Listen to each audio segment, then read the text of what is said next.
Antes do advento do GPS, a navegação aérea dependia de sistemas terrestres e técnicas que utilizavam sinais de rádio para determinar a posição das aeronaves.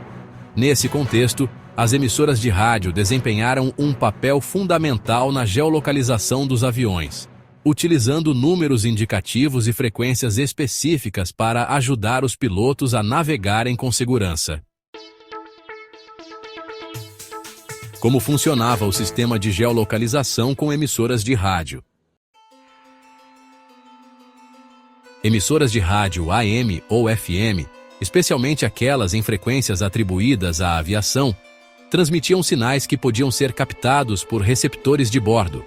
Cada emissora tinha um número indicativo ou identificador único, que permitia aos pilotos reconhecerem sua localização aproximada. Por exemplo, ao ouvir o sinal de uma emissora identificada, os pilotos sabiam que estavam em uma área de cobertura específica.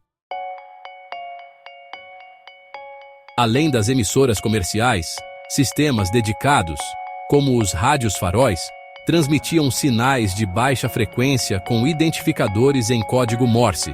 Esses identificadores permitiam que os pilotos determinassem a direção do rádio farol em relação à aeronave, utilizando instrumentos como o ADF, ou Automatic Direction Finder. Com base nos números indicativos e na direção do sinal, os pilotos podiam traçar sua posição em mapas de navegação. Triangulação de sinais. Os pilotos utilizavam uma técnica chamada triangulação, na qual captavam sinais de duas ou mais emissoras de rádio com números indicativos conhecidos.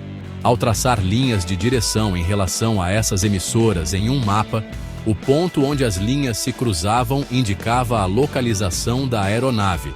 Esse método era particularmente útil para voos de longa distância e em áreas com cobertura de múltiplas estações.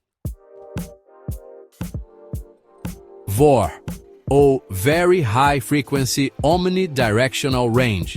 O sistema VOR, uma evolução dos rádios faróis, utilizava frequências muito altas, VHF, para fornecer informações mais precisas sobre a direção em relação à estação transmissora. Embora não fossem emissoras de rádio convencionais, os VORs também usavam números indicativos para facilitar a identificação das estações por parte dos pilotos. Limitações do sistema de rádio. Apesar de ser um avanço significativo para a época, o uso de emissoras de rádio e rádios faróis apresentava algumas limitações. Dependência de cobertura terrestre. A precisão do sistema diminuía em áreas remotas ou oceânicas, onde não havia estações de rádio próximas. Condições meteorológicas. Interferências atmosféricas podiam distorcer os sinais, dificultando a navegação. Erro humano. A interpretação dos números indicativos e a triangulação manual exigiam habilidade e atenção dos pilotos. Conclusão. O uso de números indicativos de emissoras de rádio e rádios faróis foi uma solução engenhosa para a navegação aérea em um período sem GPS.